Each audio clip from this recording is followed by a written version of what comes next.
ಎಲ್ಲರಿಗೂ ನಮಸ್ಕಾರ ಸ್ನೇಹಿತರೆ. ಗೃಹಲಕ್ಷ್ಮಿ ಯೋಜನೆಯ 21 ಮತ್ತು 22ನೇ ಕಂತಿನ ಮಾಹಿತಿಗೆ ನಿಮ್ಮೆಲ್ಲರಿಗೂ ಸ್ವಾಗತ. ಇವತ್ತು ನಮ್ಮ ಕರ್ನಾಟಕ ರಾಜ್ಯ ಸರ್ಕಾರದ ಕಡೆಯಿಂದ 21 ಮತ್ತು 22ನೇ ಕಂತಿನ ಹಣಕ್ಕೆ ಭರ್ಜರಿ ಗುಡ್ ನ್ಯೂಸ್ ಬಂದಿರುವಂತದ್ದು ಸ್ನೇಹಿತರೆ. 21 ಮತ್ತು 22ನೇ ಕಂತಿನ ಹಣ ಏನಿದೆ ಅದು ಜಮಾ ಆಗೋಕೆ ಕ್ಷಣಗಳನ್ನೇ ಶುರುವಾಗಿದೆ ಅಂತಾನೆ ಹೇಳ್ಬೋದು. ಹೌದು ಸ್ನೇಹಿತರೆ, ಇದೇ ತಿಂಗಳ 8ನೇ ತಾರೀಕಿನಿಂದ 20ನೇ ಕಂತಿನ ಹಣ ಏನಿದೆ ಅದು ಜಮಾ ಆಗೋಕೆ ಶುರುವಾಗಿತ್ತು ಸ್ನೇಹಿತರೆ. ಇದುವರೆಗೆ ಸುಮಾರು 90ರಷ್ಟು ಫಲಾನುಭವಿಗಳಿಗೆ 20ನೇ ಕಂತಿನ 2,000 ರೂಪಾಯಿ ಹಣ ಏನಿದೆ ಅದು ಸಂಪೂರ್ಣವಾಗಿ ಜಮಾ ಆಗಿದೆ ಸ್ನೇಹಿತರೆ. ಇದೀಗ 21 ಮತ್ತು 22ನೇ ಕಂತಿನ ಹಣ ಜಮಾ ಆಗೋಕೆ ಕ್ಷಣಗಳನ್ನೇ ಶುರುವಾಗಿದೆ ಅಂತಾನೆ ಹೇಳ್ಬೋದು ಸ್ನೇಹಿತರೆ. ಇದರ ಬಗ್ಗೆ ಕಂಪ್ಲೀಟ್ ಮಾಹಿತಿ ಈ ಒಂದು ವಿಡಿಯೋದಲ್ಲಿ ಇರುತ್ತೆ. ವಿಡಿಯೋನ ತಪ್ಪದೆ ಸಂಪೂರ್ಣವಾಗಿ ಲಾಸ್ಟ್ ತನಕ ನೋಡಿ ಸ್ನೇಹಿತರೆ. ವಿಡಿಯೋನ ಎಲ್ಲೂ ಕೂಡ ಸ್ಕಿಪ್ ಮಾಡಬೇಡಿ. ಭರ್ಜರಿ ಅಂದ್ರೆ ಭರ್ಜರಿ ಗುಡ್ ನ್ಯೂಸ್ ಇದೆ ಅಂತಾನೆ ಹೇಳ್ಬೋದು. ಹೌದು ಸ್ನೇಹಿತರೆ, ಈ ಒಂದು ವಿಡಿಯೋದಲ್ಲಿ 21 ಮತ್ತು 22ನೇ ಕಂತಿನ ಗೃಹಲಕ್ಷ್ಮಿ ಯೋಜನೆಯ 4,000 ರೂಪಾಯಿ ಹಣ ಏನಿದೆ ಅದು ಮೊದಲನೇ ಹಂತದಲ್ಲಿ ಯಾವೆಲ್ಲ ಜಿಲ್ಲೆಗಳ ಫಲಾನುಭವಿಗಳಿಗೆ ಮೊದಲು ಜಮಾ ಆಗುತ್ತೆ ಅನ್ನೋದನ್ನ ತಿಳಿಸ್ಕೊಡ್ತೀನಿ ಸ್ನೇಹಿತರೆ.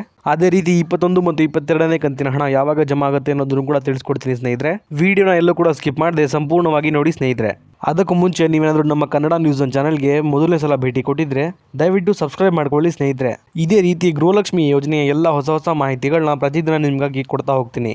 ಹಾಗೆಯೇ ಈ ಒಂದು ವಿಡಿಯೋಗೆ ಲೈಕ್ ಕೊಡೋ ಮೂಲಕ ಸಪೋರ್ಟ್ ಕೂಡ ಮಾಡಿ ಸ್ನೇಹಿತರೆ. ಯಾರೆಲ್ಲ ನಮ್ಮ ಚಾನಲ್ನ ಸಬ್ಸ್ಕ್ರೈಬ್ ಮಾಡಿಕೊಂಡು ವಿಡಿಯೋ ನೋಡ್ತಾ ಇದ್ದೀರೋ ಎಲ್ಲರಿಗೂ ಕೂಡ ಧನ್ಯವಾದ. 21 ಮತ್ತು 22ನೇ ಕಂತಿನ ಗೃಹಲಕ್ಷ್ಮಿ ಯೋಜನೆಯ ಹಣದ ಬಗ್ಗೆ ನಮ್ಮ ಕರ್ನಾಟಕ ರಾಜ್ಯ ಸರ್ಕಾರದಿಂದ ಒಂದು ಗುಡ್ ನ್ಯೂಸ್ ಕೊಟ್ಟಿದ್ದಾರೆ ಅಂತಾನೆ ಹೇಳ್ಬೋದು ಸ್ನೇಹಿತರೆ.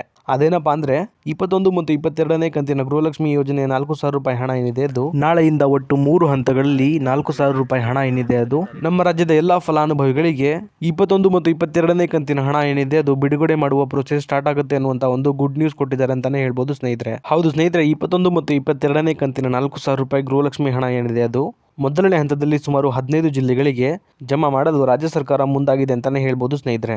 ಈಗ ಯಾವೆಲ್ಲ ಜಿಲ್ಲೆಗಳಿಗೆ ಮೊದಲನೇ ಹಂತದ 21 ಮತ್ತು 22ನೇ ಕಂತಿನ 4,000 ರೂಪಾಯಿ ಹಣ ಜಮಾ ಆಗುತ್ತೆ ಅನ್ನೋದನ್ನ ನೋಡ್ತಾ ಹೋಗೋಣ ಬನ್ನಿ ಸ್ನೇಹಿತರೆ. ಬೆಳಗಾವಿ, ಬೀದರ್, ಚಿಕ್ಕಬಳ್ಳಾಪುರ, ಗುಲ್ಬರ್ಗ, ರಾಯಚೂರು, ಕೋಲಾರ, ಉಡುಪಿ, ಹಾಸನ, ಚಿಕ್ಕಮಗಳೂರು, ಬಳ್ಳಾರಿ, ಧಾರವಾಡ, ಉತ್ತರ ಕನ್ನಡ, ದಕ್ಷಿಣ ಕನ್ನಡ, ಹಾವೇರಿ, ಮಂಗಳೂರು, ಶಿವಮೊಗ್ಗ, ದಾವಣಗೆರೆ, ಹುಬ್ಬಳ್ಳಿ, ಇದಾದ್ಮೇಲೆ ಕೊಡಗು ಹಾಗೂ ಮೈಸೂರು. ಸ್ನೇಹಿತರೆ, ಇಲ್ಲಿ ಟೋಟಲ್ ಆಗಿ ಒಟ್ಟು 15 ಜಿಲ್ಲೆಗಳಿಗೆ ಅಂದ್ರೆ ನಾನೀಗ ತಿಳಿಸ್ಕೊಟ್ಟಂತಹ 15 ಜಿಲ್ಲೆಗಳೇನಿದೆ ಈ ಜಿಲ್ಲೆಗಳಿಗೆ ಮೊದಲನೇ ಹಂತದಲ್ಲಿ 21 ಮತ್ತು 22ನೇ ಕಂತಿನ 4,000 ರೂಪಾಯಿ ಹಣ ಏನಿದೆ ಅದು ಮೊದಲನೇದಾಗಿ ಜಮಾ ಆಗ್ತಿರುವಂತದ್ದು ಸ್ನೇಹಿತರೆ.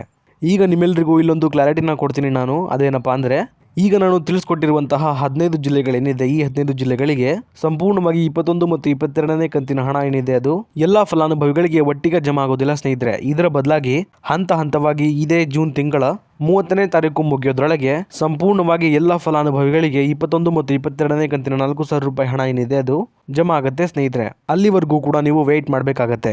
ಯಾಕಂದ್ರೆ ಸಂಪೂರ್ಣವಾಗಿ ಎಲ್ಲಾ ಫಲಾನುಭವಿಗಳಿಗೆ ಹಣ ಜಮಾ ಆಗೋಕೆ ಕನಿಷ್ಠ ಅಂದ್ರೂ ಸಹ 15ರಿಂದ 20 ದಿನಗಳ ತನಕ ಸಮಯ ಬೇಕೇ ಬೇಕು ಅನ್ನುವಂತ ಅಪ್ಡೇಟ್ ಅನ್ನ ಶ್ರೀಮತಿ ಲಕ್ಷ್ಮೀ ಹೆಬ್ಬಾಳ್ಕರ್ ಮೇಡಮ್ ಅವರು ಕೊಟ್ಟಿದ್ದಾರೆ ಸ್ನೇಹಿತರೆ. ಹಾಗಾಗಿ ಒಂದು ದಿನಕ್ಕೆ ಇಷ್ಟು ಫಲಾನುಭವಿಗಳಿಗೆ ಅನ್ನುವಂಥ ರೀತಿಯಲ್ಲಿ ಈ ಒಂದು ಗೃಹಲಕ್ಷ್ಮಿ ಯೋಜನೆಯ 21 ಮತ್ತು 22ನೇ ಕಂತಿನ ಹಣ ಏನಿದೆ ಅದು ಜಮಾ ಆಗ್ತಾ ಹೋಗುವಂಥದ್ದು ಸ್ನೇಹಿತರೆ. ಇಷ್ಟು ದಿನದಲ್ಲಿ 21 ಮತ್ತು 22ನೇ ಕಂತಿನ ಹಣ ಏನಿದೆ ಅದು ಜಮಾ ಆಗುತ್ತೆ ಸ್ನೇಹಿತರೆ. ಆದರೆ 1 ಅಥವಾ 2 ದಿನದಲ್ಲಿ ಎಲ್ಲ ಫಲಾನುಭವಿಗಳಿಗೆ ಒಟ್ಟಿಗೆ ಹಣ ಜಮಾ ಆಗೋಕೆ ಸಾಧ್ಯ ಇಲ್ಲ ಅಂತಾನೆ ಹೇಳ್ಬೋದು. ಇಷ್ಟು ಮಾತ್ರ ಕ್ಲಾರಿಟಿನ ನೀವು ಇಲ್ಲಿ ತಗೋಬೇಕಾಗತ್ತೆ. ಇನ್ನು ಉಳಿದಿರುವಂತಹ ಜಿಲ್ಲೆಗಳಿಗೆ 21 ಮತ್ತು 22ನೇ ಕಂತಿನ 4,000 ರೂಪಾಯಿ ಹಣ ಏನಿದೆ ಅದು ಯಾವಾಗ ಜಮಾ ಆಗುತ್ತೆ ಅನ್ನೋದನ್ನ ನೋಡೋದಾದ್ರೆ ಸ್ನೇಹಿತರೆ, ಈಗ ಮೊದಲನೇ ಹಂತದಲ್ಲಿ ಈ 15 ಜಿಲ್ಲೆಗಳಿಗೆ ಮಾತ್ರ ಹಂತವಾಗಿ 21 ಮತ್ತು 22ನೇ ಕಂತಿನ 4,000 ರೂಪಾಯಿ ಹಣ ಬಿಡುಗಡೆ ಆಗುವಂತದ್ದು ಸ್ನೇಹಿತರೆ. ಹಾಗೆಯೇ ಬಾಕಿ ಇರುವಂತಹ ಜಿಲ್ಲೆಗಳಿಗೆ ಈ ಜಿಲ್ಲೆಗಳ ಫಲಾನುಭವಿಗಳಿಗೆ ಹಣ ಜಮಾ ಆಗುವ ಪ್ರೋಸೆಸ್ ಮುಗಿದ ನಂತರ ಬಾಕಿ ಇರುವಂತಹ ಜಿಲ್ಲೆಗಳಿಗೂ ಕೂಡ 21 ಮತ್ತು 22ನೇ ಕಂತಿನ 4,000 ರೂಪಾಯಿ ಹಣ ಏನಿದೆ ಅದು ಜಮಾ ಆಗೋಕೆ ಶುರುವಾಗುತ್ತೆ ಸ್ನೇಹಿತರೆ. ಇನ್ನು ಸಾಕಷ್ಟು ಜನ ಫಲಾನುಭವಿಗಳು ನಮಗೆ 20ನೇ ಕಂತಿನ ಹಣ ಇನ್ನೂ ಕೂಡ ಜಮಾ ಆಗಿಲ್ಲ ಅಂತ ಕಮೆಂಟ್ ಕೂಡ ಮಾಡ್ತಾ ಇದ್ರಿ ಸ್ನೇಹಿತರೆ. ಅಂತಹ ಫಲಾನುಭವಿಗಳಿಗೆ ಹೇಳೋದೇನೆಂದ್ರೆ 20ನೇ ಕಂತಿನ ಹಣ ಏನಿದೆ ಅದು ಇದೇ ಜೂನ್ ತಿಂಗಳ 8ನೇ ತಾರೀಕಿನಿಂದ ಎಲ್ಲಾ ಫಲಾನುಭವಿಗಳಿಗೆ ಜಮಾ ಆಗೋಕೆ ಶುರುವಾಗಿರುವಂತದ್ದು ಸ್ನೇಹಿತರೆ. ಹೀಗಾಗಿ ಎಲ್ಲಾ ಮಹಿಳೆಯರ ಖಾತೆಗಳಿಗೆ ಸಂಪೂರ್ಣವಾಗಿ ಹಣ ಜಮಾ ಆಗೋಕೆ ಸ್ವಲ್ಪ ಸಮಯ ಹಿಡಿಯುತ್ತೆ ಸ್ನೇಹಿತರೆ. ಆದ್ದರಿಂದ ನಿಮ್ಮ ಖಾತೆಗಳಿಗೂ ಕೂಡ ಈ ತಿಂಗಳ ಒಳಗೆ 20ನೇ ಕಂತಿನ 2,000 ರೂಪಾಯಿ ಹಣ ಏನಿದೆ ಅದು ಜಮಾ ಆಗುತ್ತೆ ಸ್ನೇಹಿತರೆ. ಹಾಗಾಗಿ ಯಾರು ಕೂಡ ಚಿಂತೆ ಮಾಡುವ ಅಗತ್ಯ ಇಲ್ಲ. ಇದಿಷ್ಟು ಕೂಡ ಇವತ್ತಿನ ಮಾಹಿತಿಯಾಗಿತ್ತು ಸ್ನೇಹಿತರೆ, ನಿಮಗೆ ತಿಳಿಸ್ಕೊಟ್ಟಿದ್ದೀನಿ. ಇದೇ ರೀತಿ ಎಲ್ಲ ಗೃಹಲಕ್ಷ್ಮಿ ಯೋಜನೆಯ ಹೊಸ ಮಾಹಿತಿಗಳಿಗಾಗಿ ನಮ್ಮ ಕನ್ನಡ ನ್ಯೂಸ್ ಒನ್ ಚಾನಲ್ನ ದಯವಿಟ್ಟು ಸಬ್ಸ್ಕ್ರೈಬ್ ಮಾಡ್ಕೊಳ್ಳಿ ಸ್ನೇಹಿತರೆ. ಹಾಗೆಯೇ ಈ ಒಂದು ವಿಡಿಯೋ ನಿಮಗೆ ಇಷ್ಟ ಆಗಿದ್ರೆ ಲೈಕ್ ಮಾಡೋ ಮೂಲಕ ಸಪೋರ್ಟ್ ಕೂಡ ಮಾಡಿ ಸ್ನೇಹಿತರೆ. ಮತ್ತೆ ಮುಂದಿನ ವಿಡಿಯೋದಲ್ಲಿ ಸಿಗೋಣ. ಅಲ್ಲಿವರೆಗೂ ಧನ್ಯವಾದ.